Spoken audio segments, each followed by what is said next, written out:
So, good morning and welcome to this Data Europa academic workshop. Before we dive into our agenda and introduce today's speakers, let me first introduce myself. My name is Flora Copellu, and I work for the Publications Office of the EU, specifically on data.europa.eu. For those who have attended our webinars before or are familiar with our portal, you know that our core mission at data.europa.eu is to showcase the potential of open data. And this is why we continue our workshop series for students, academics, and anyone curious about how to use open data for research. So today's goal is to provide a first glimpse into the role of open data for research and our portal for those who may be unfamiliar, and inspire those that you want to use open data for their thesis, for an assignment, and for their research. For our more advanced attendees, we also aim to demonstrate how to effectively use the open data available on data.europa.eu and share examples of best practices from researchers and universities that are already leveraging this data daily. So, before we move to today's agenda and introduce our speakers, I would like to share a few housekeeping rules for today's workshop. So many of you might be already familiar with those. This session will be recorded, is actually being recorded, and both the recording and the presentation will be shared with you. So no worries if you have missed some parts of this presentation. After the webinar, please do take a moment to complete our survey. Your feedback is so valuable to us and help us to actually improve our content. And for any question during the session, feel free to use the chat. I have seen that already few of you are doing that. We will make sure to address any questions you have throughout the session or during the Q&A session in the last part of this webinar. So, as I mentioned, I am not alone today. Thank God I'm not alone today. I have the pleasure of introducing a group of experts in the field of open data and data science who will share the best practices and their experiences using open data for research. So first and foremost, we have Jim Rovekamp. Jim is a consultant at Capgemini Invent, focusing on data strategy, data science, and business insights. He has worked across various sectors, helping companies extract more value from their data by focusing on data behaviors and foundations. Welcome. Then we have Kellum in Verarity. Kellum is a senior researcher with a research and development team of the Open Data Institute. His interests lie in the interplay between science, technology, and society, and the implications for contemporary governance. Kellum leads the ODI's program on privacy-enhancing technologies, exploring ways to securely access sensitive data to tackle societal challenges. Then we have Neil Majithia. Neil is a junior member of the research team, conducting both qualitative and quantitative research across the ODI's landscape. He specializes in computational and statistical work, having graduated with a Bachelor of Science in Economics from UCL.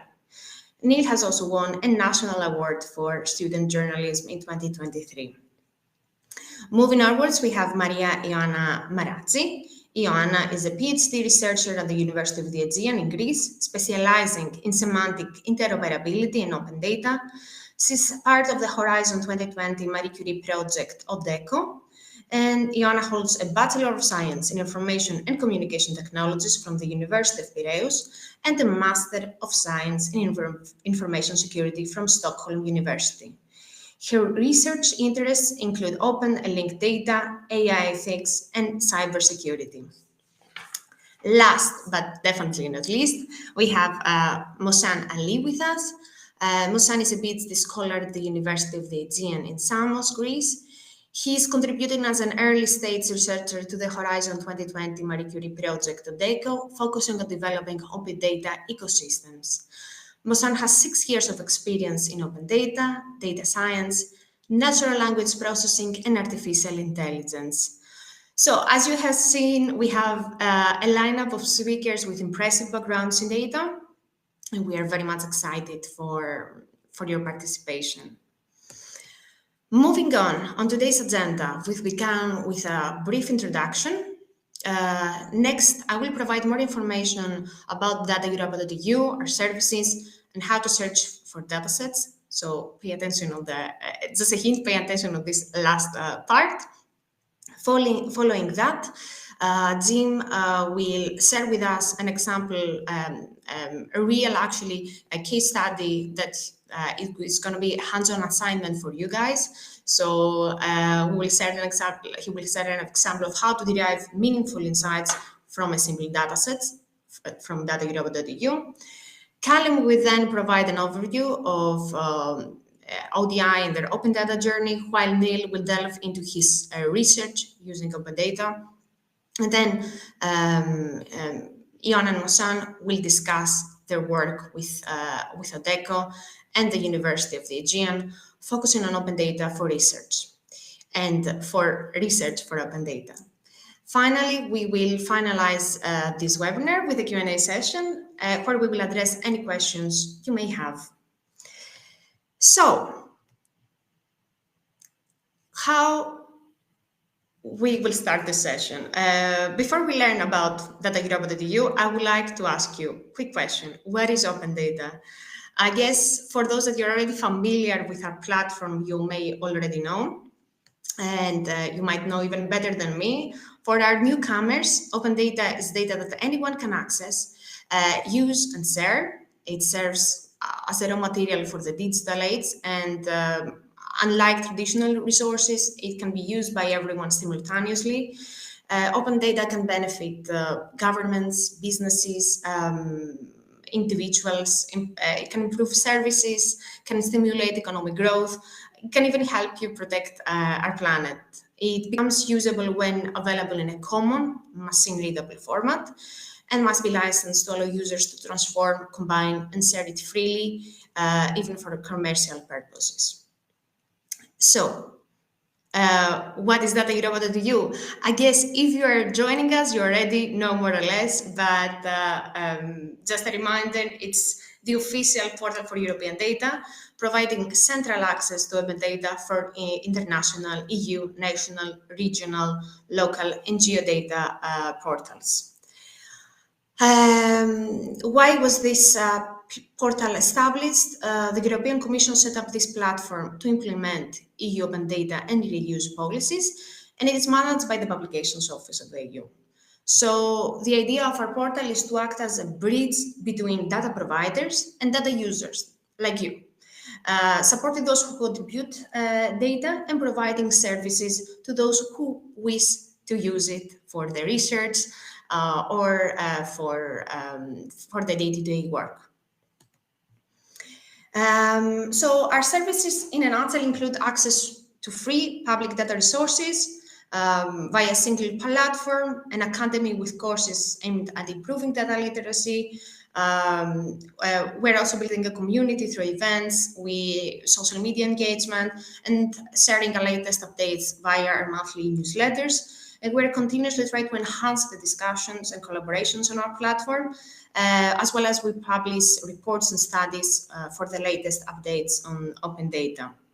So our vision, our whole idea around data.europa.eu is to connect data, information, and knowledge.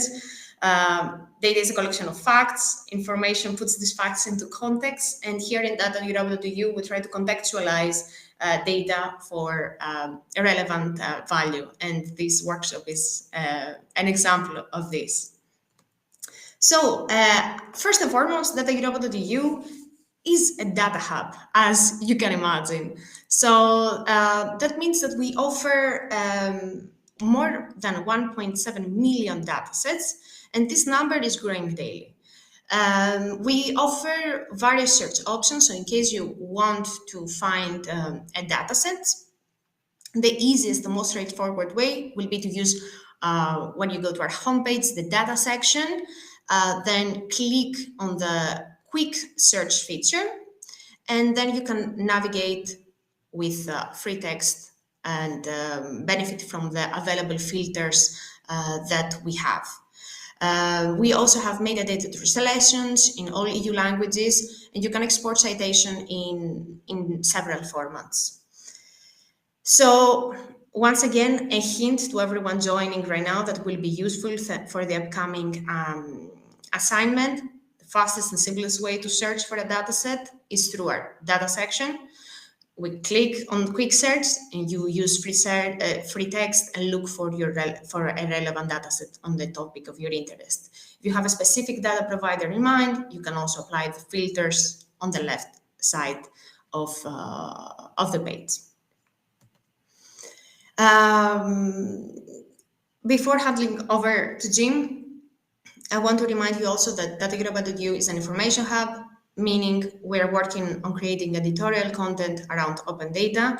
We have data stories covering topics from using open data for humanitarian action to exploring the blue economy. Additionally, we have various studies, including a particularly relevant one that we published earlier this year on open data needs for academics and researchers. You can find it in our platform. And you can also find news pieces, our event section with relevant events on data, and podcast.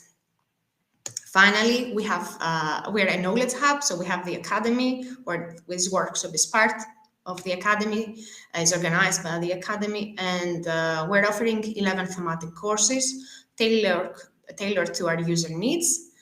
We're working hard to deliver even more customized content for our audience. So stay tuned for upcoming updates. And as my presentation comes to an end, I encourage all of you to familiarize yourselves with our platform and keep in mind the hints I shared. If you have by any chance a laptop close to you, it will be better to use your laptop for this upcoming exercise. Otherwise, as mentioned, this session is being recorded and the recordings of presentation will be shared with you, so you can do this assignment then at your own convenience. So I will now hand the floor to Jim, who has prepared an interactive exercise for all of you on how to identify and analyze datasets from data.europa.eu. Thanks a lot, Jim, and without further ado, the floor is yours. Yes, thank you, Flora. I hope you can all hear me well. Indeed, based on what Flora has just shown, where you can find open data on data.europa, I'm going to show you how to use this in practice. It'll be a short case. We're going to take about 20 minutes, and it's just to get you familiarized with how to find this data, how you can access it, and how you can also use it for your research. So today we're going to use electricity prices by user type as an open data set to access. So jumping to the next slide, what I would ask all of you to do is to go to data.europa.eu, like Flora also just showed you. And there, in the search bar, we're going to look for a data set that's called electricity prices by user type. This contains data from 2013 to 2023. And once we find this data, we're going to try and evaluate this data a little bit and see what we can do with this data. So for the next couple of minutes, I would like to ask all of you, and hopefully you're on a laptop. If you're not on a laptop, that's also okay, because I will also show you later what it would have looked like if you were on a laptop. So please try and find this data. It will be in a CSV format if you download it, and we're going to try and convert this to Excel. I'll give you some time for this, but let's say you're really quick. You can already start looking at the second task and at the landing page. There's a landing page also on the data page where you can find more information about it, which we call metadata. If there's any questions, feel free to ask them in the chat in the meantime. Perfect, Jim. I'm trying also to do that in the same time as our audience to identify the data set. It's always good to keep. Even though it's a bit more unfair because I have already experience in our platform, but I will take advantage of this assignment. You should be the first one to finish then, Flora.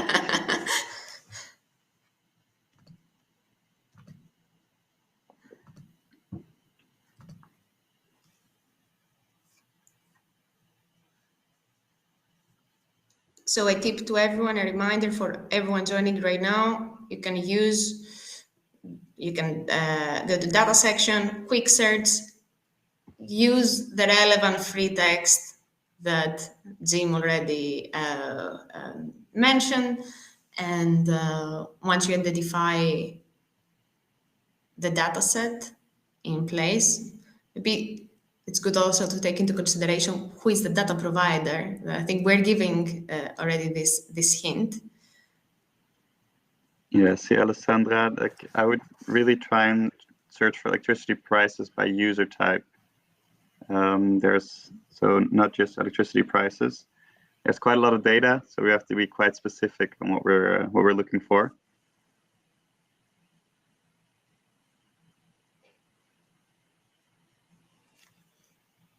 Otherwise, it could be that there are some filters that you maybe accidentally selected. See, Daniel, maybe there's a filter turned on. Let's see, Guillermo has found it. That's good. It means it is actually there.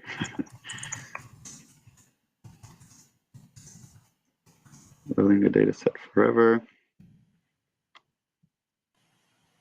And downloaded it this morning, then it went relatively quickly.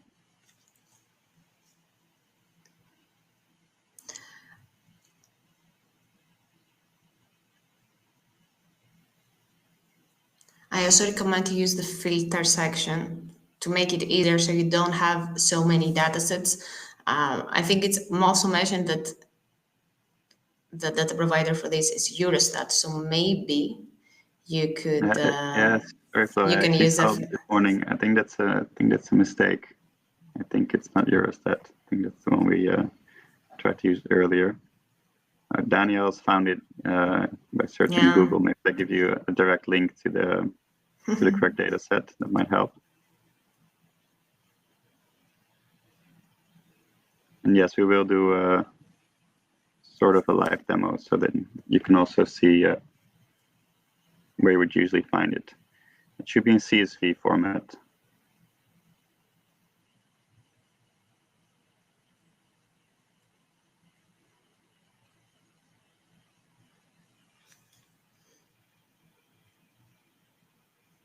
Yeah, I think maybe right now, because I am a researcher, maybe where the platform takes a bit longer than expected. So Jim, maybe it will be a good idea if you can share already the data set with the group. Sorry, what do you mean? The link to the data set, maybe that would be. Yes, I can put it in the chat. Yeah.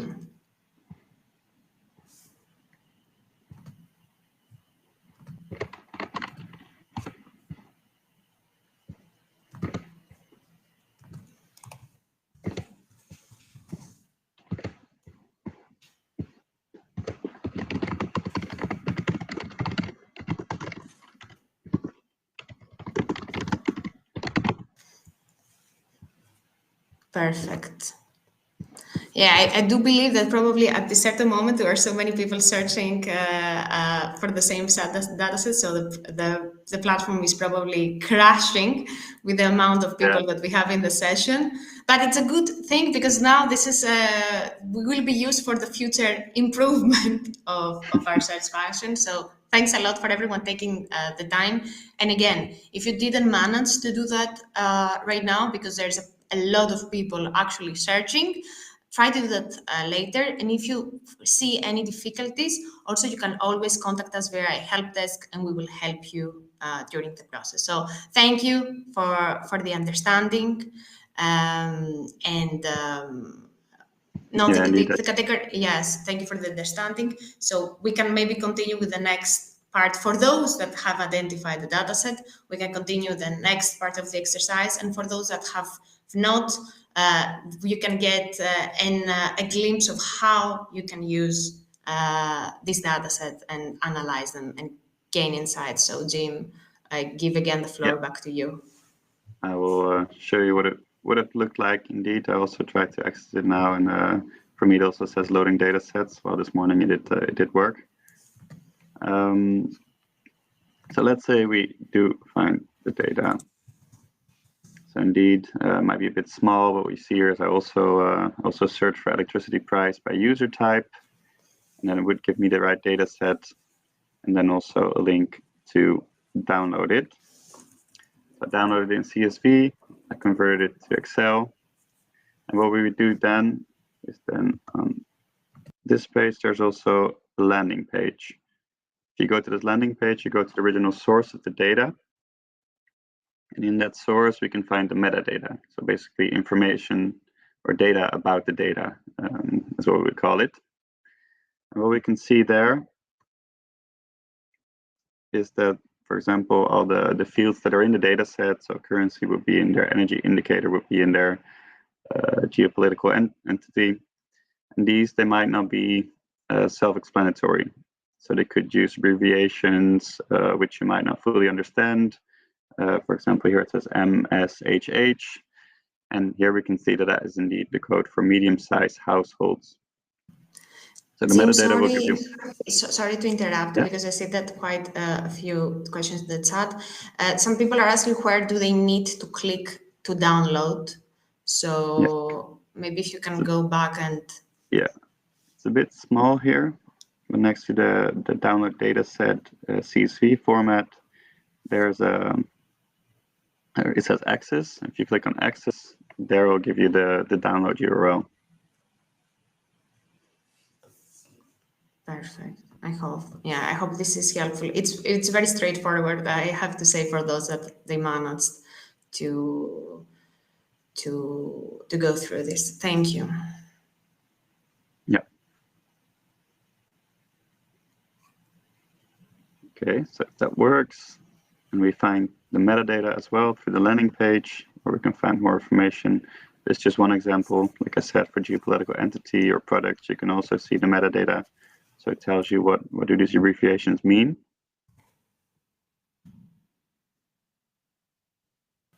And then what we'd like to do is take a look at the data. We don't have to actually do the analysis, but looking at this data, I want to see if you can see if we have the right information to answer this set of questions.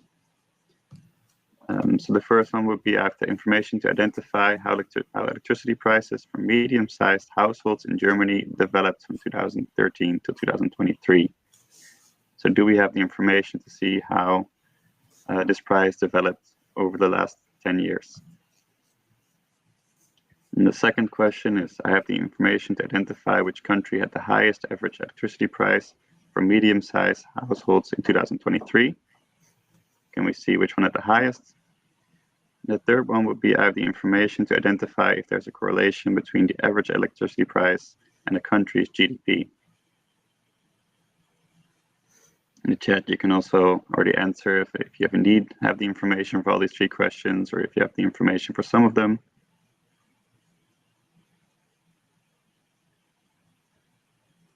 See Daniel answering it.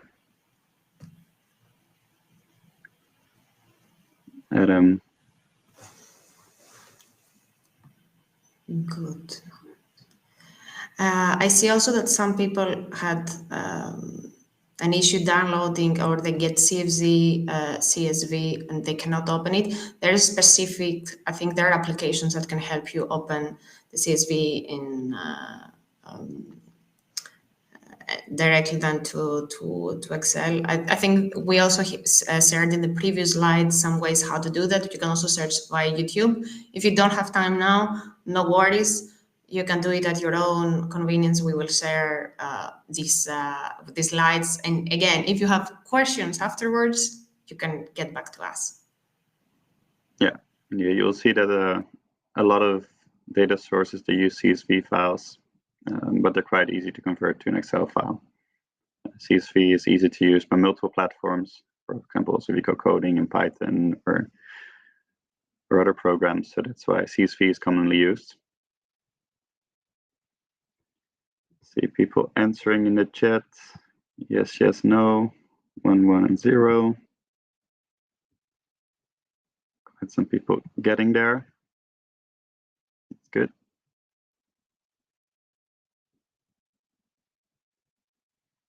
Okay, I'll give you 2 more minutes, and then we'll walk through the answers and what the analysis could have looked like if you have gained the access to the data, and see what kind of analysis we can do on it.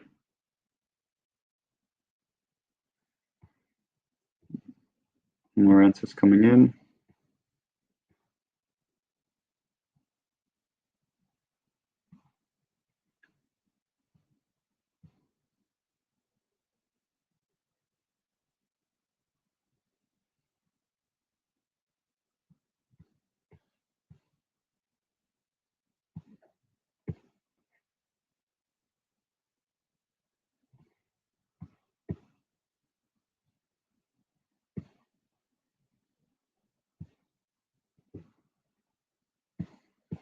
Give you 1 more minute.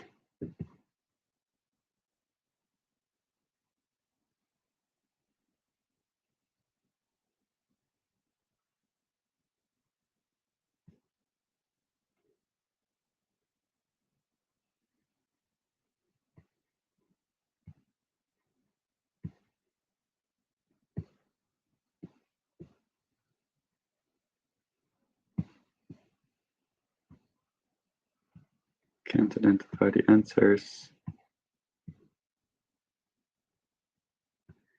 Okay, let's take a look at the analysis and what it would look like.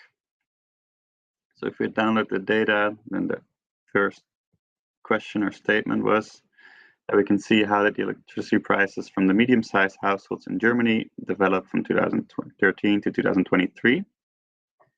And we can indeed do this because all the data was there. We had the medium-sized households, we had the years, we also had the years for this specific time period, and we had them for medium-sized households specifically. I don't think there's a big surprise there. As you can see, from 2013 to 2020 it was relatively stable, but then the prices went up relatively quickly. So we see a bit of a peak there. As we all know, we had some energy crisis in Europe.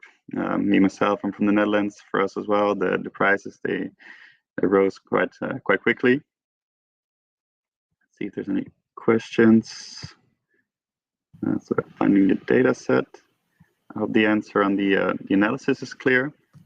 So indeed, this I think most people were correct. Most people said yes to the first question, and we do indeed have this information. Then our second statement was that we can have the information to see which country had the highest average electricity price for medium-sized households in 2023. This is also true, although I see the question might have actually not been specific enough because we only have the EU countries, not the entire world. But if we're looking at the EU only, then indeed we can see this information. What I did, and that's just bit of a way of visualizing it, I only selected the top 10, because if you have all the countries in there, then the graph will be very hard to read for your audience. So here I picked the top 10, and indeed we can see which countries have the highest electricity price for medium-sized households. In this case, it was Liechtenstein, at the highest average electricity price. Do we see any surprises? Maybe they're surprising for you. I see the Netherlands, where I'm from, is quite high up on that list. I think it's number 5. So yeah, too bad for us. And then I think also most people indeed answered this question correctly. I think most of you said that the second question could indeed also be answered by the information that was given. And then our third question, is there a correlation between the average electricity price and the country's GDP? Well, we couldn't answer this question solely based on this data because we did not have any information about the income of these countries, and therefore we'd have to enrich this data to draw meaningful conclusions. However, this is something I would advise all of you to do, is that usually we would in a perfect world, but usually we don't have all the information we need in just one data set. So it's very common that you're going to need to combine different data sources to get the answers that you need for your research. And that's what we also did. I did do it for myself. So from Eurostat, I could also get GDP data. from the EU countries. And then by combining these two data sets, you usually do need to do some processing of the data. Maybe the date format is slightly different, or the country codes are slightly different. So you're going to have to do some pre-processing to actually make these two data sets compatible. But once you can do this, you can actually get more information. So by combining different data sources, we get even more insights. And here we do see that there's there was a correlation of 0.4. And what does correlation mean? It means sort of the relationship between these two values. In this case, we see that's a positive correlation. So that means if the GDP goes up, then also the electricity price seems to go up. If it would have been negative, so if there was a minus before this, it means that an inverse relationship. And what does 0.4 tell you? We would say it's moderately positive. So it always goes between -1 and 1. So let's say it had a 0.8 or 0.9, we would say there was a high correlation. In this case, it's a moderately positive correlation. And we do see this also with the dots.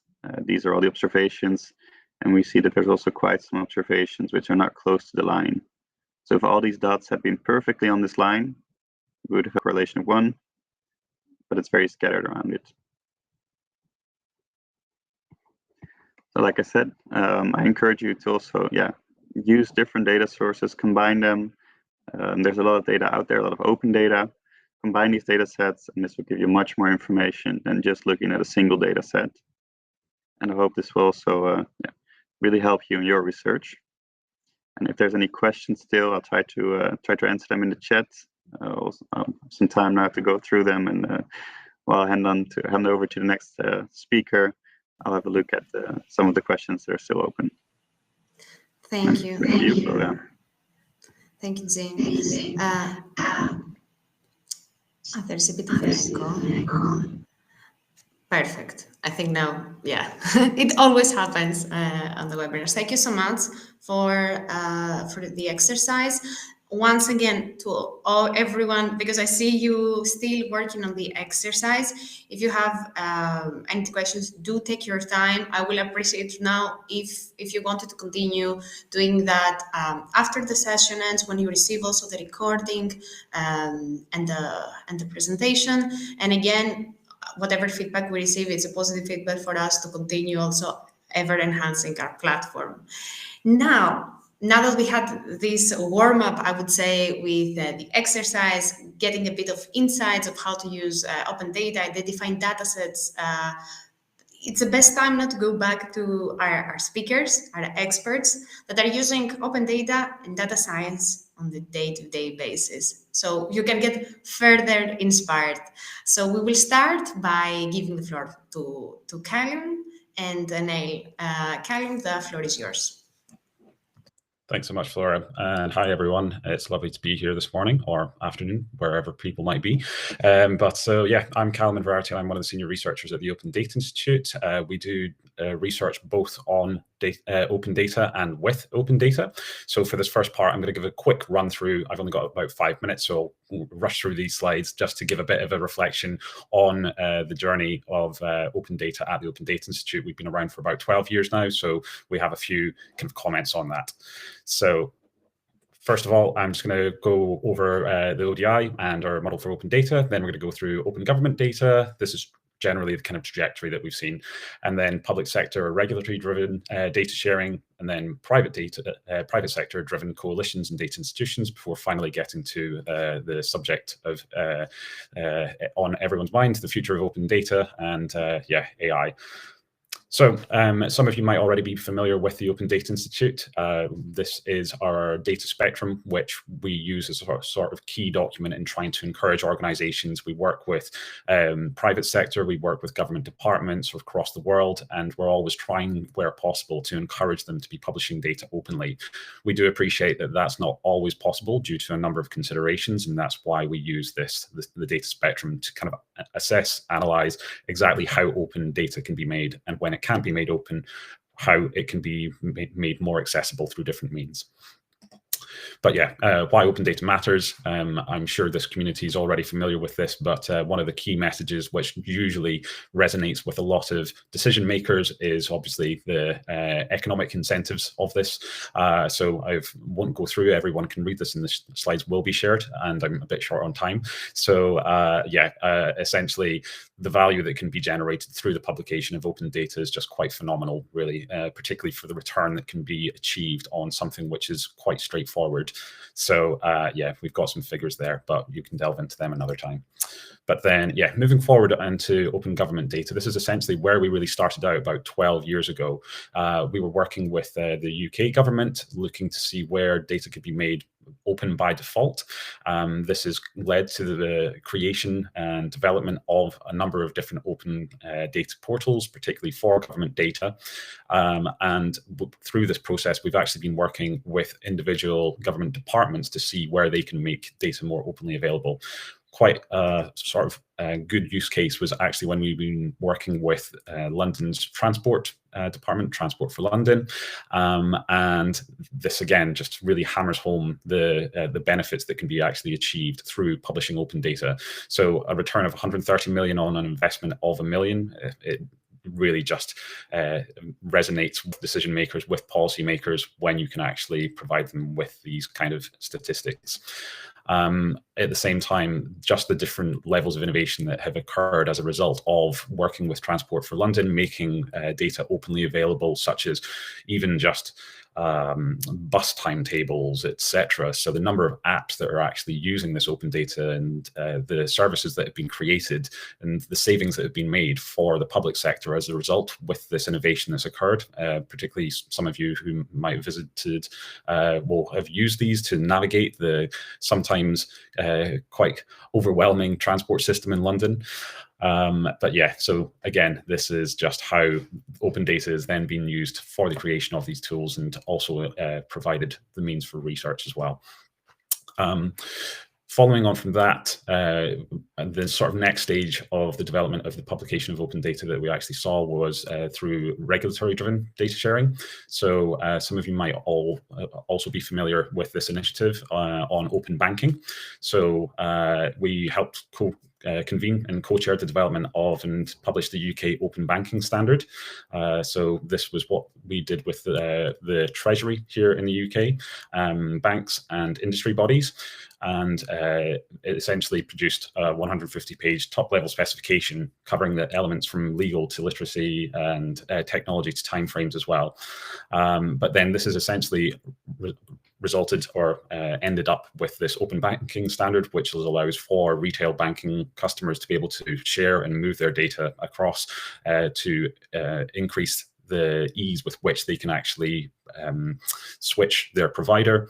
And yeah, moving on very quickly. Taking it back a little bit to what I was mentioning about the data spectrum, we do encourage organizations and governments, etc., to publish data open as kind of default where possible. But then at the same time, we have acknowledged, and we did see a trend in the past, say about 5 years post GDPR, of a lot more organizations and institutions, etc., being a little bit more reluctant to publish data openly. So in response to this, we focused quite a lot on where data institutions, as we call them, which are organizations who they steward data on behalf of others to create economic and social value. We saw this opportunity in the meantime where there was a greater appetite for data sharing as opposed to open data. And then this really helped get around some of the obstacles that kind of began to develop as interest in open data began to sort of plateau a little bit after a lot of enthusiasm in the past decade. So this is just some sort of adjacent work that we've been doing in order to try and see where it can't be made or published openly, what can be done in order to increase access. And then, so very quickly, bringing everything to a close, the future of open data. This is a quote here from one of our co-founders, Sir Nigel Shadbolt. And we've seen just a phenomenal increase in interest in open data in the past year or two in particular. This is from governments across the world that are interested and kind of conscious that will most likely benefit from publishing more open data themselves where possible for the training of AI models. So yeah, this is the focus of a new area of work for us at the Open Data Institute on data-centric AI, where our tagline is essentially, yeah, without data, there would be no AI. So then in order to make that happen, then what principles, what practices are required in order to make data AI ready and openly available as well. But yes, this is just a bit of a summary of the different trends that we've seen, the journey of open data over the past decade or so. And I will now pass over to my colleague, Neil. All right, thank you, Callum. Okay, so to kind of lead this off, the ODI's work above that Callum mentioned, that's all about publishing open data, right? And the people in this call, for the most part, are people on the other side of things, people who would be using open data. And because of that, you people might be something like me, who have done data science in the past, have done economics in the past, have done sort of like analyses and stuff like that. And something that I found particularly annoying when I was building my portfolio was trying to make things genuinely interesting. So I'm going to talk just briefly about how to use open data to do actually genuinely interesting research. So just for the content, so we're going to do a little bit of context setting, my motivations for a piece of research that I did, the data and the research that I have done, and the insights and outcomes that came from me using open data. So for context, I'm going to be retelling the story that is part of a Medium piece that I published on the ODI's Canvas, which is a Medium, which is our like Medium page. So there's a link. You can't see it on the slide, but there's a link there, and you'll be able to access it probably after when the slides come out, or you can search for the title there. I'm Neil. I'm a researcher at the Open Data Institute. I've been here for a year, and I focus on privacy enhancing technologies. But as I mentioned, I have a background in data science. I studied economics at university, as was mentioned in my introduction. So because of that, I have a lot more quantitative skill set, less socio-technical stuff that the ODI does, but more about actually using data. And so my motivations for that Medium article were kind of because when I was using open data, I was kind of annoyed. My research portfolio looked a bit dry. On the right-hand side here, I've got 3 of the data sets that I was using when I was building my portfolio. So this top one is the MNIST numbers, like handwritten numbers library, which I use for convolutional neural networks. Yeah, cool, but it's detecting numbers that are written. Quite a lot of people have done it in the convolutional neural network space. So it wasn't anything out of the ordinary. Again, the Boston housing data set just below that, it's been used, and I think it's a really interesting data set on its own. It's got its own sort of qualitative things behind it that I think are really interesting. But again, like when you're actually doing research using that data set, it's quite hard to feel that you're doing anything really impactful, you know, especially considering it's from like 1989. S&P 500 data I use for like some risk and statistical modeling. Again, finance, yeah, that's pretty cool. And I studied economics. I should find that pretty cool, right? But the thing is, I just felt like I wasn't doing anything impactful. I wanted to change things and do something interesting, with interesting open data. And I guess the first part towards doing so is to find the interesting data to use. I used to work with a professor in catastrophe risk and disaster reduction, and I also worked in digital public health for a bit. So I have been kind of adjacent to the humanitarian sector, and I knew about the United Nations Humanitarian Data Exchange, which is a data portal which has a lot of data sets in common with data.europa. So don't worry, I'm not advertising a different thing here. That holds like loads of data sets for humanitarian purposes. And one of those data sets was something called healthsites.io. I'd recommend you go to their website rather than using the brief introduction that I have here to kind of show you that what their overall aim is to map every single health site everywhere across the world. So that can be hospitals, it can be doctors, it can be dentists, it can be pharmacies, it can be clinics as well. And this map here is South Africa, which I use as the base for my work, but I'll go on to talk about Senegal later. And so you can see in South Africa, you can already see the distribution of health sites around South Africa. You can see all these little black points on the map goes to show where people can access health facilities. I think that's a pretty interesting data set, and it's up to me to now do something interesting with it.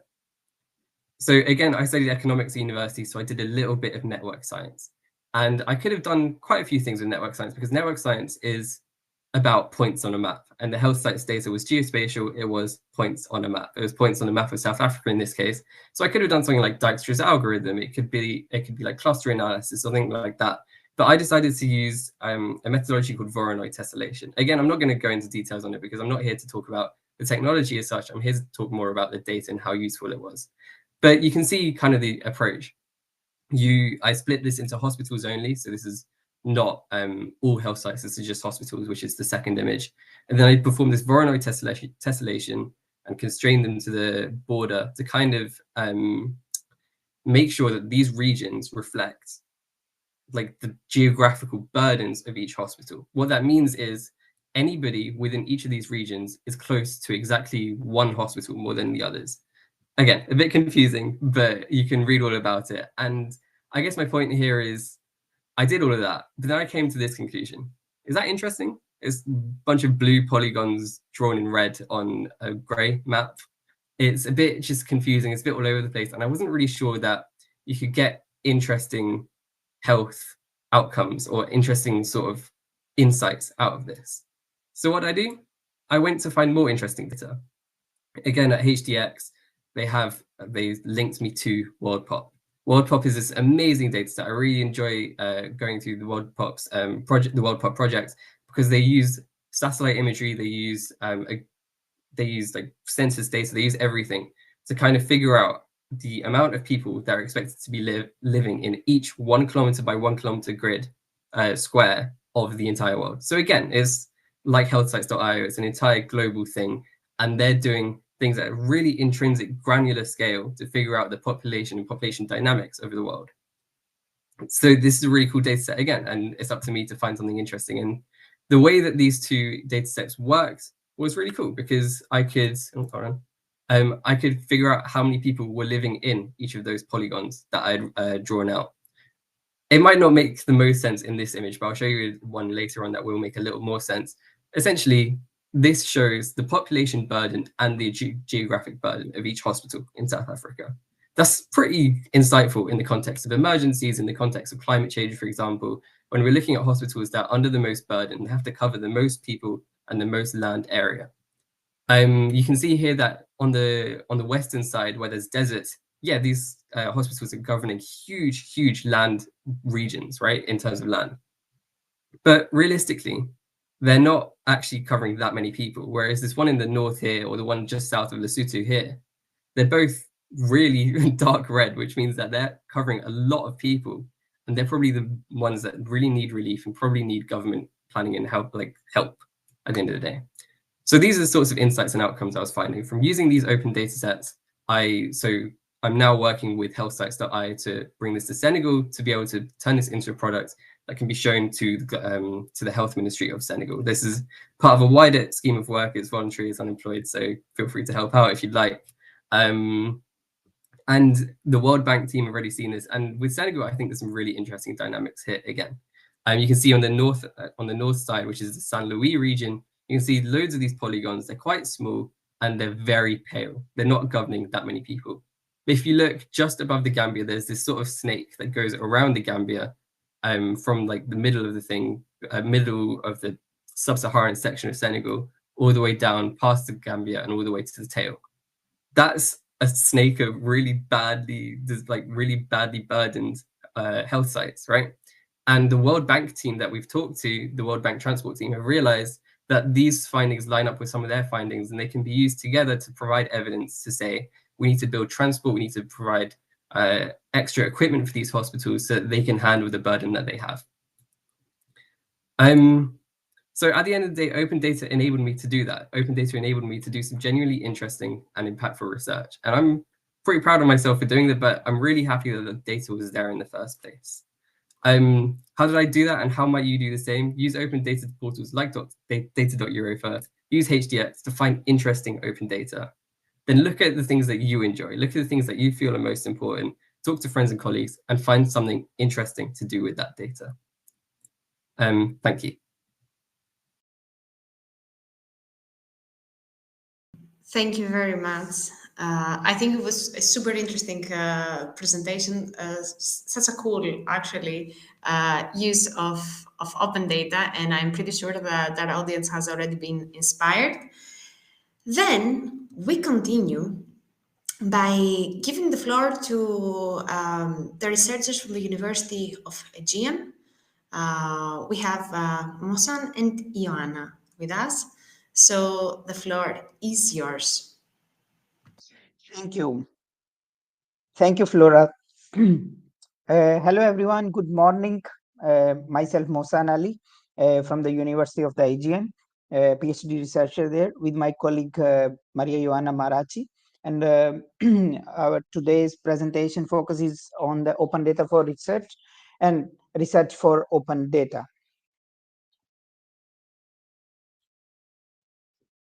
Yeah, so we are part of Horizon 2020 ITN project, Innovative Training Network project. And within open data, we are within Oreco, its product about towards a sustainable open data ecosystem. Within this project, we are trying to resolve, the consortium is trying to resolve some issues within the open data systems, which are supply driven, exclusive, linear, and best effort based. And we want to achieve envisioned situation to make it value creating and sustainable open data ecosystem by introducing 4 lenses. The first one is user driven. Like user driven, we want to match the supply and demand scenario of open data. And inclusive, we want to make it participatory for all the stakeholders from different perspectives. And circular, in terms of fair distribution of the value being created with this open data, and also moving from best effort to skill based. The skill based meaning the skills required to generate value from this open data.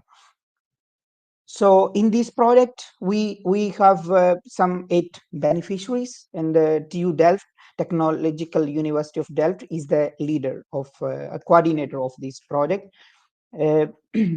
We have some almost 20 partners growing over the time, and they are training researchers and helping them to develop their projects. So we have 15 PhD scholars working based in the beneficiaries of Odeco project. Among them, Ioana and I, we are working on interoperability of open data ecosystem, the technical and semantic aspects of open data.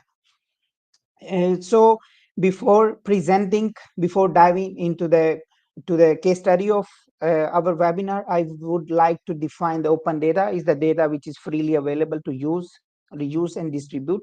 Various sources of open data has been recognized, like government can provide data, geospatial organizations, citizens, scientific NGOs, international organizations, they can provide the data as an open data.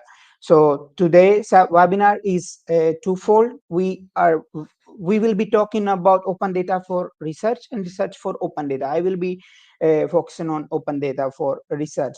For this, I will be presenting Greek economic crisis. That's because this century started with global economic crisis that happened in 2007, and then it propagates to the different countries. And we have now the Greek. We had in the past from 2019 to 2014 Greek economic crisis, and we want to analyze that how open data on request can help us in this scenario to learn that how different firms behave during and after the economic crisis using open data.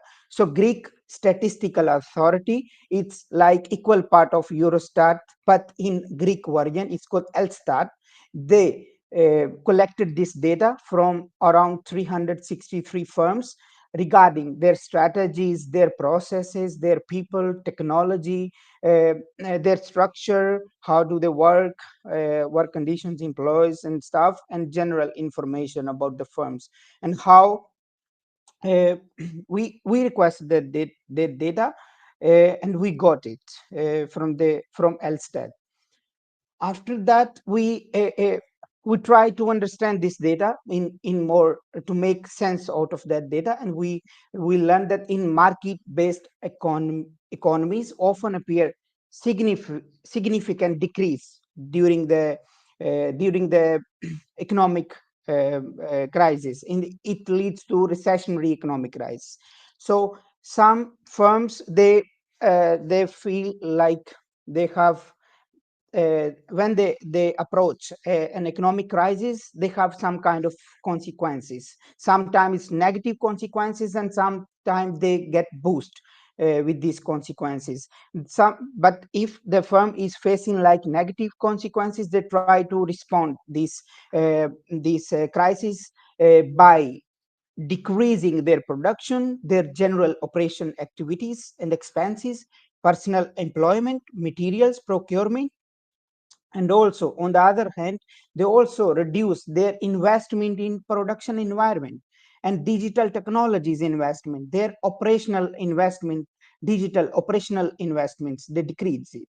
So this reduction of investment, especially in technologies, they can have negative impacts on their future competitiveness. So we try to learn these things from the data. So we made we learned that if a firm exhibit lower vulnerability to the crisis, so they have fewer negative consequences. And if they are higher vulnerable, they have more negative consequences. And if a firm is lower vulnerable, it means they are winners, digital winners of the crisis. And if they are less, they are higher vulnerable to the crisis, they have more negative consequences, and they are losers of the economics, digitally loser of the economic crisis. So we made a frame, a method based on that data, and we tried to identify digital crisis vulnerabilities dimensions, and we have dependent variables and independent variables. We had in terms of digital crisis vulnerabilities, we got 9 digital vulnerability crises, 5 of them concerning digital investment reduction, and the 4 regarding digital operating expenses degree of reduction. And then we apply supervised machine learning to identify these digital investment reduction and operational expenses reduction by using independent variables from 5 categories: strategy, processes, people, technology, and structure, and mostly ignoring the 6th one, which was general information of the company. And then with that we got interesting results with that, almost very constructing, like 90% accurate results with this. And then this give us a very like impactful case study of the use of open data, because the economic crisis, they propagates from one country to another country, and and also governments, they also try to predict the economic crisis effects and subsidizing the economical affairs to different companies, because it's very difficult and the complex situation to keep the economy on trail in this scenario. And this research has implications in 2 ways. The first one is the use of AI in governments, and it's a highly beneficial use of AI and ML for support and enhancement of government critical activity. And the second one is the research stream is by providing an approach for increasing the economic and social value generation using open government data. So it's give the both implication to the research. And we published this research in a conference. You can find it on Springer. It's called Predicting Digital Winners and Losers in Economic Crisis Using Artificial Intelligence and Open Government Data. Thank you very much. I will give floor to my colleague. Thank you, Mohsen. Hello from my side as well. So in this second part of the, sorry, I'll change slide. Yes. So in this second part of the presentation, as my colleague said, it's a twofold presentation. We will not talk about how to use open data for research, but conducting research for open data. And the importance of this is to improve existing or future open data sources in terms of interoperability and findability. And why? Because discoverable data is useful data and it's extremely important for scientific research. And actually, we also see the community-driven perspective behind this, meaning that open data users can also publish data. And open data publishers are at the same time data users. And this is also very important for the long-term sustainability of data provision. So good research data management. It is very important for research collaborations to be successful and for outcomes of research to be of high quality. Because research data should be published to encourage collaboration among researchers of a lot of different disciplines, while also considering reusing existing research data. So, and when it comes to data reuse, a recent report from Merua shows that research data discoverability was identified as one of the biggest issues. Several researchers are not even aware of the advantages or the possibility to reuse existing data for their own research purposes. And which means that all universities should work on conveying the benefits and possibilities of sharing qualitative or other research data and the value and variety of such a process needs to be made clearer. And what about semantically interoperable and linked data?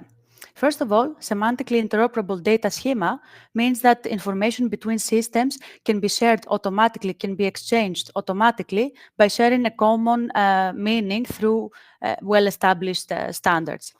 And why? Because we care about interoperability. It's one of the 4 principles of fair data: findable, accessible, interoperable, and reusable. And the European Interoperability Framework defines technical, semantic, legal, and organizational as the interoperability layers we want to have to improve digital public services. And for all this, standardization is key. I have included here let's say, the 4 pillars of how to improve semantic interoperability. So semantic interoperability in its turn can be improved by using, of course, standardized data schemas, not custom ones, considering also existing vocabularies and ontologies to describe domain-specific knowledge. And linking data schemas, or at least some parts of them, is very beneficial for this process because then the custom schemas are connected to the well-established and standardized ones. Also, the use of controlled vocabularies, code lists, and standards like ISO and others is also very important to ensure consistent metadata, because metadata is important. Metadata of good quality is key, not only for interoperability, but also for discoverability of data. So we have, on one side, we have semantic interoperability that is important for search capabilities within large collections of data, and it actually allows for better management of information. And when we talk about semantic interoperability, we also consider ontology mapping and reuse, because it also improves discoverability across disparate data sources, enabling with what we call semantic search. So not just a simple keyword search, but a more contextual search, which is very important to retrieve relevant information. At the moment, we've noticed that several scientific papers and research remain undiscovered because they are very poorly linked to their respective scientific domain, but also the methods used in these research works. And also, when we search for research articles, usually we can retrieve them by keyword searches of the respective domain, but this becomes very challenging when the domain is not explicitly mentioned in the metadata of the research, so in the title, the keywords, and the description, when the research is multidisciplinary, or when it shares scientific methodological tools that belong to more than one scientific domains.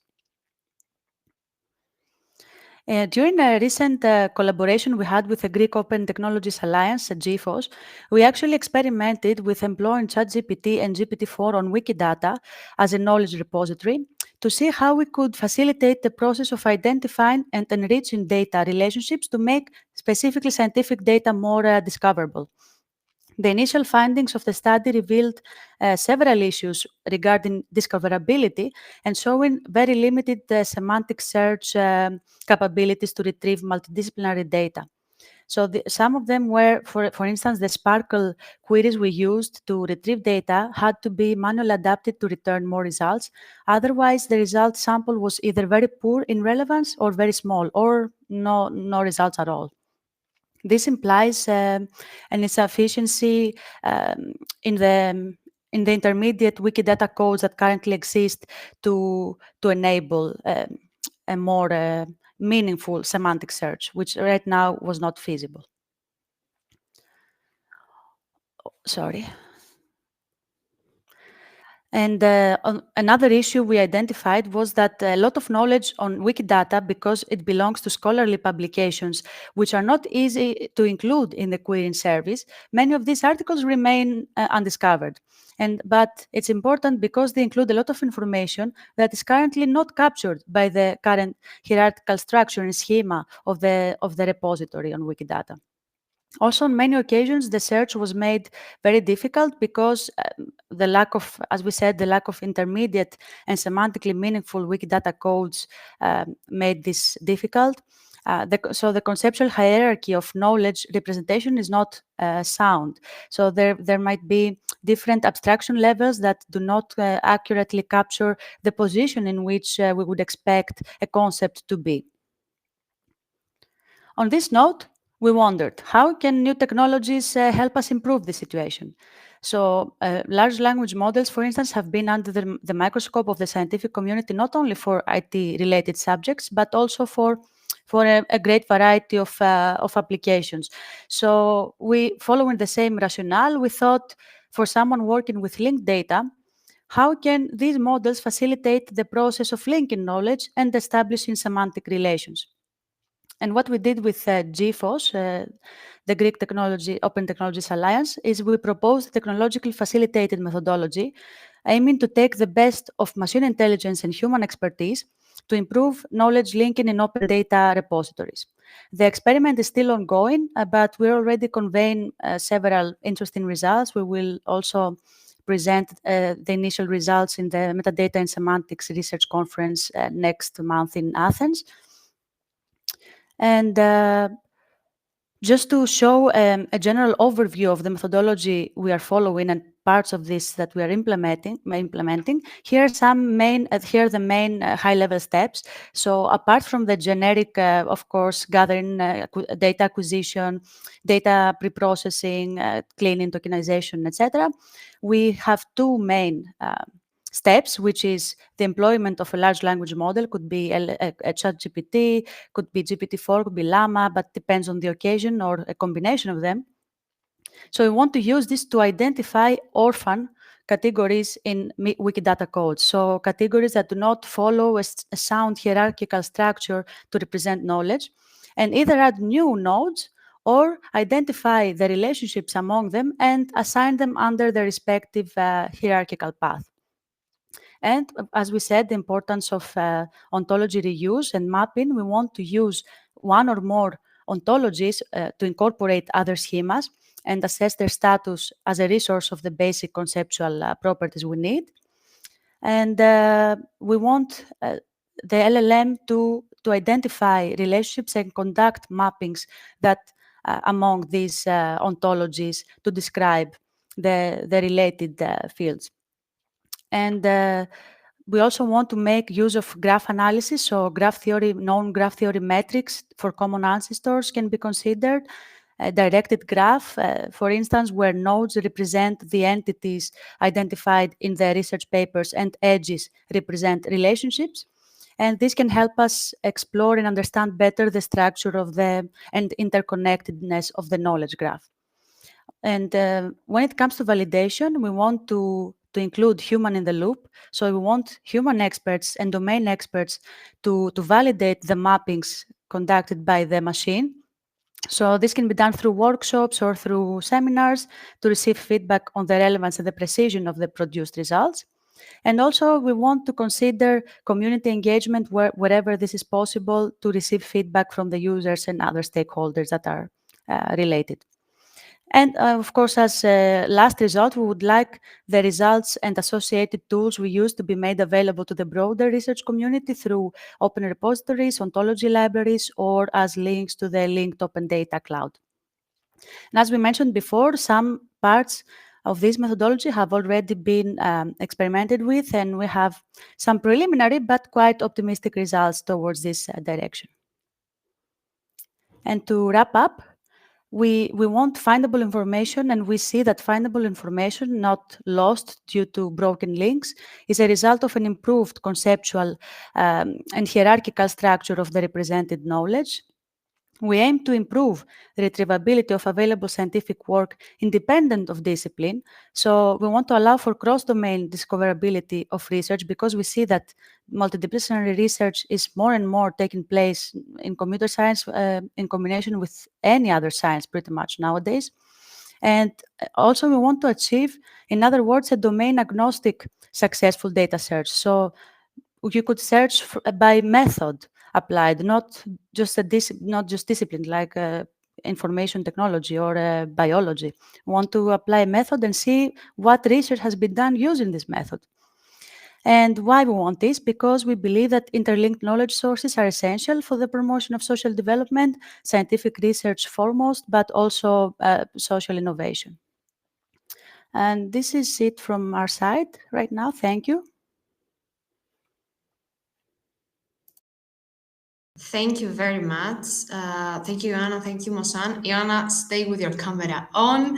And I encourage also the rest of our speakers to join us for the Q&A session. So I will just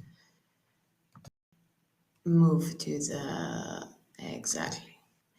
Perfect.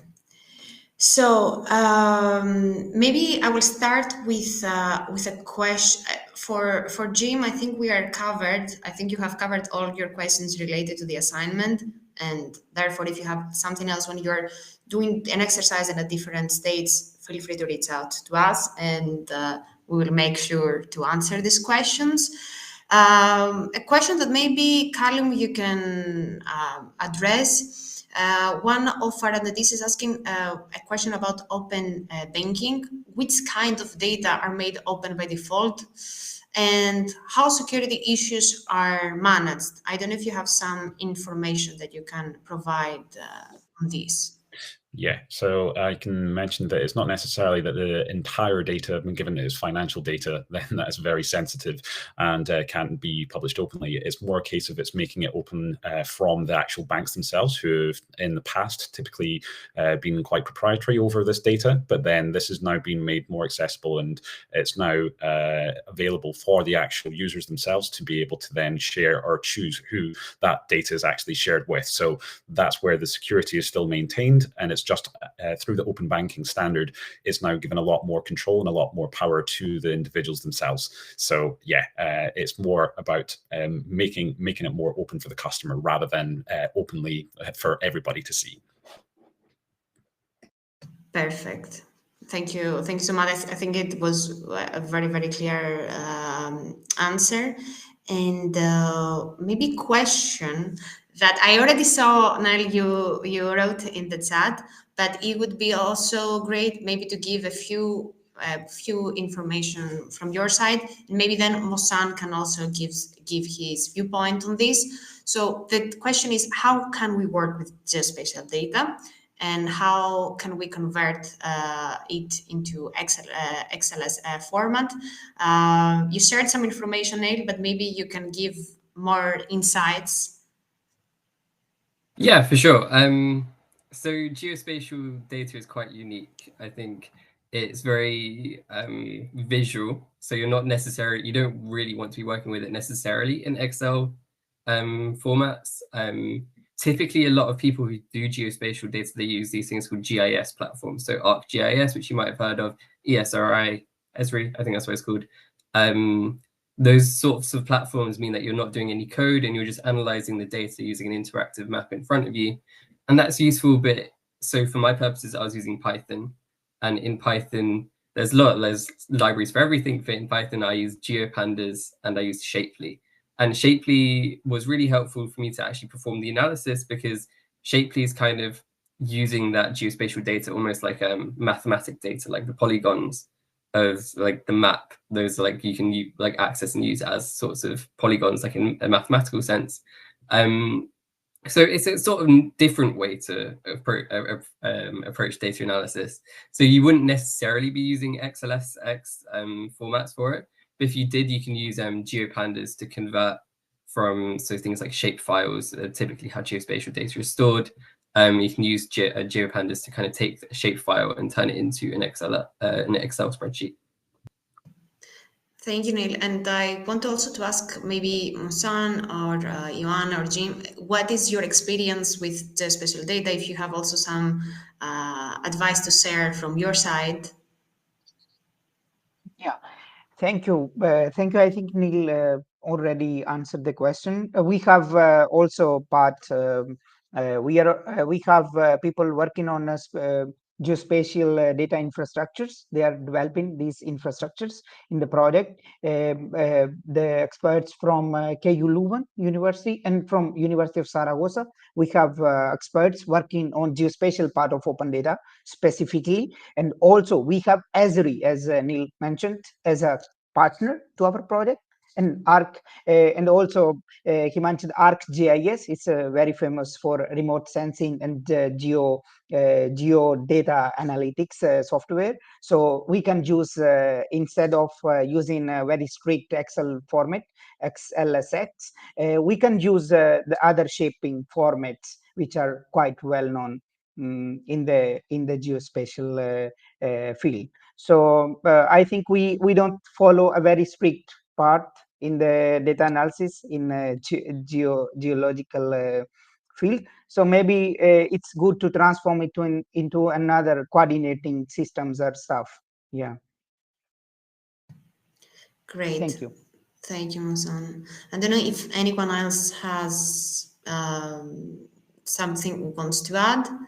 Otherwise, I would like to ask Joanna, it was based on a comment received from one of our attendees. What strategies do you recommend for achieving semantic interoperability based on international standards? And if what kind of challenges maybe you identified during this process? And maybe also Mosan can add in his viewpoint.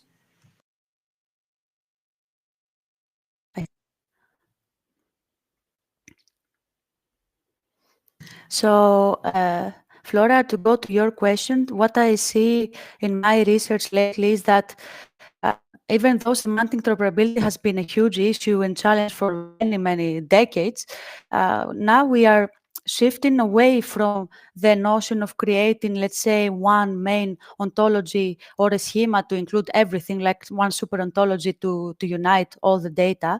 But rather, I see a tendency to just focus on unifying already existing schemata. So whatever we have now, we want to find ways to unify to well-established ones and use custom or domain-specific schemas wherever is needed to capture more detailed domain-specific knowledge, representation information. So this is the tendency. And how to achieve this, I think the way is, I think it's already there. We want to produce mappings among existing standardized schemas. We want to make use of, let's say in data portals, we want to make use of as many fields of controlled vocabularies as we can to enable seamless exchange of data from open data portals of international, like of other countries. We want, so I think this is the key, standardization and capturing domain-specific information wherever is necessary. And we want to actually make use of new technologies to enable this purpose. Perfect. Thank you so much for your answer. And I think we already received more questions in the meantime. One question that I see is, can you do interesting data analysis without necessarily hard coding skills? And are there any applications with low code intensity that can give professional results? I already see that, Jim, you replied, but maybe you can share with everyone your answer. Yeah, definitely.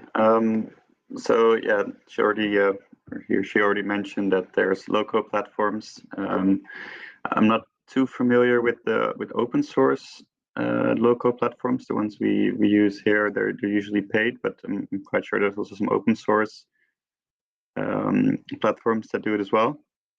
Additionally, like I said, there's some basic analysis which you can do in Excel, creating some graphs, which definitely don't need coding skills. And additionally, newer tools like Copilot from Microsoft or ChatGPT, they can definitely help you. You can upload data and ask it questions about this data. I did say be careful what you upload with these open source toolings, also like ChatGPT. If you upload any data, you're not sure what's going to happen to that data. I mean, there's ways to do it if you have like a secured environment or run it locally, but be aware of that. So don't upload any privacy sensitive data to it without working in a secure environment. Perfect. And I don't know if any other of our speakers today have something to add on it, any suggestion regarding a tool or any experience that they have. I can just briefly say that low code, it's not impossible to do interesting data analysis, but you're a little less flexible. And I think maybe you should approach sort of interesting data analysis as a way to learn to code and do interesting code. And maybe that's a better way to look at it, rather than saying, I want to do something without coding. Maybe you can say, I want to do something, how can I learn the code to do that? I think that's probably a better approach, especially considering, so low code solutions are typically not as flexible, not as sort of ArcGIS, for example. I wouldn't have been able to do what I did using just ArcGIS. I had to use Python for that. So yeah, just generally treat it as more of a learning opportunity maybe, and it might help.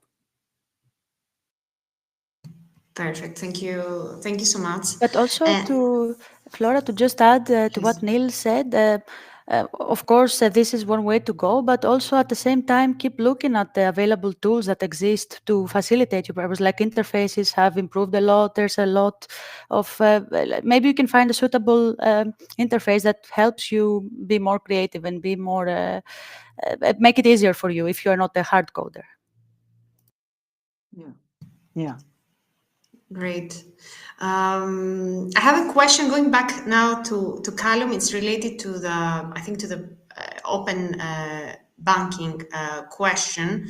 So from the open data perspective, how are you keeping balance risk associated with the third-part transactions?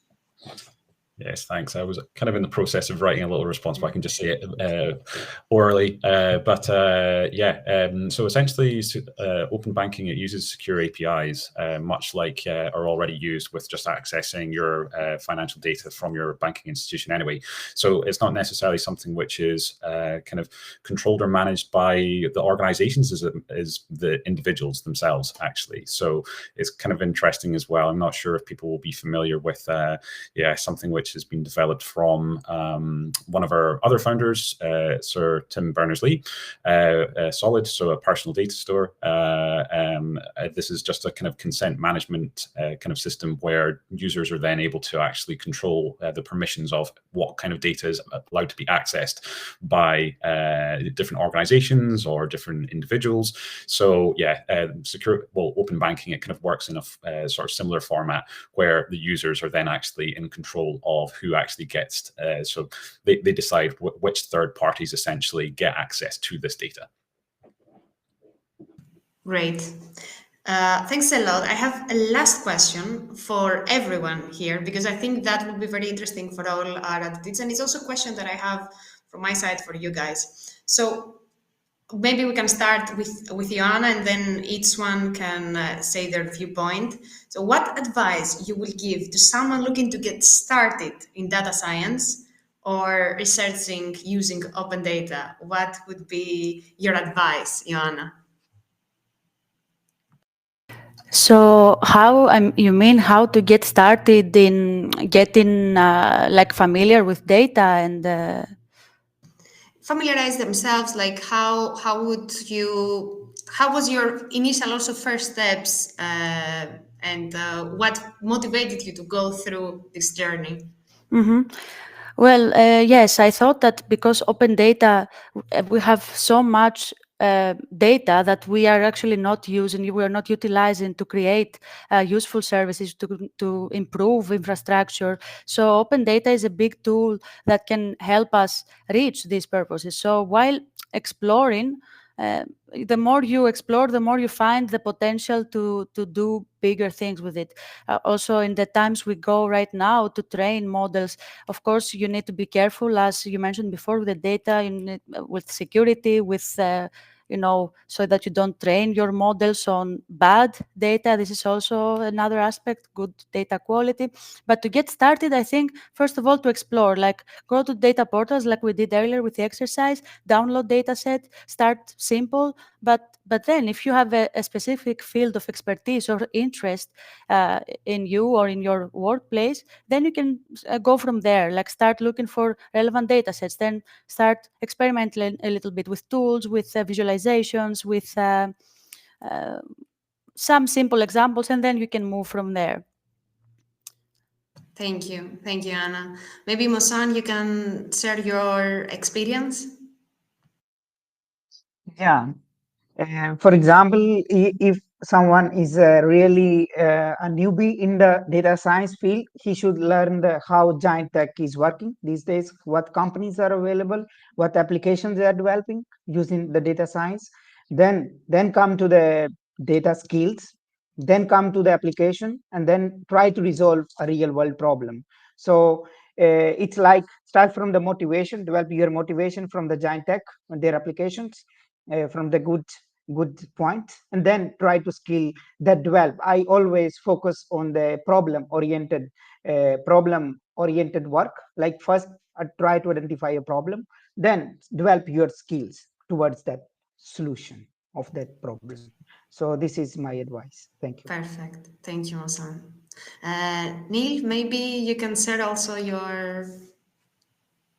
Yeah, for sure. I self-taught a lot of data science, so I'm quite familiar with this. And my number one recommendation is just use YouTube.